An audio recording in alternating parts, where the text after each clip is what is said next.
हा सुका वाटाणा आहे, एक 5-6 तास पाणी घालून ठेवणार. 5-6 तासानंतर कुकर चालू करायचा. कुकरला एक विजिल देऊन घ्यायची. जास्तीत जास्त 2 मऊ पाहिजे असेल तर, नाहीतर मग हे करायचं नाही. 3 वगैरे दिलं तर एकदम राड होतंय, कारण ऑलरेडी 5-6 तास पाण्यात भिजलेलं असते. 1 शीट दिल्या तरी पण मऊ झालंय. आता तेल तापायला ठेवलंय, शिजवून घेतले. तेल तापायला घातले.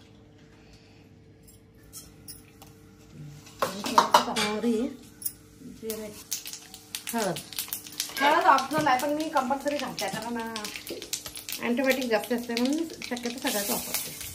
कोथिंबीर ह्याच्यावर घालायची, त्याला घातली तर करपते. टोमॅटो, बटाटा घालायचा, पण मी बटाटा शक्यतो जास्त वापरत नाही. 1 बटाटा घातला तर चालतो. आता याला असं छान खरपूस भाजून घ्या.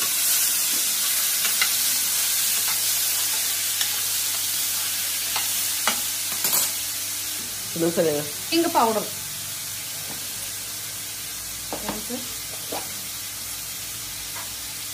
धनेपूड, जिंजर गार्लिक पेस्ट, मीठ,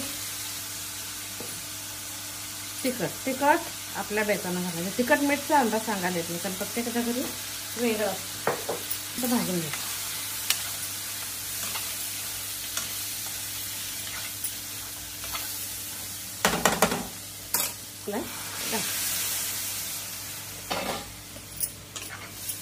सगळं व्यवस्थित मिक्स करायचं.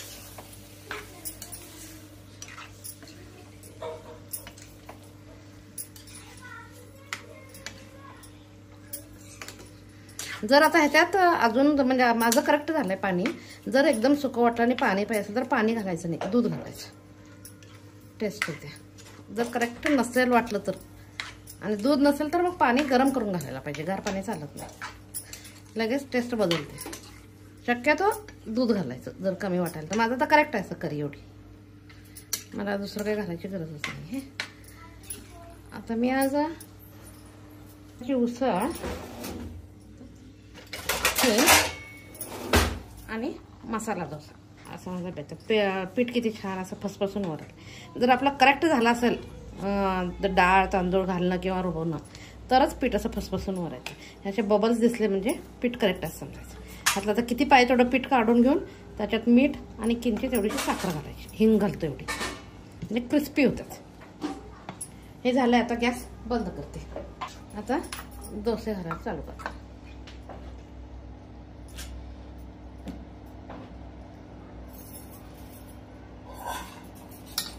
2 बटाट्याची भाजी काय गरजेची नसते. बटाटा आरोग्याला पण तेवढा चांगला नाही, त्याच्यामुळे मी आज ही भाजी चटणी आणि मसाला डोसा केला.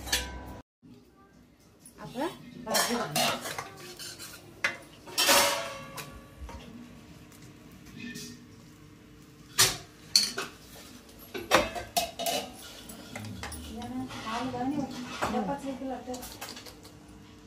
आता हे तेल लावायची गरज असते, फक्त एकाला काढलं की 4-5 डोसे निघतात.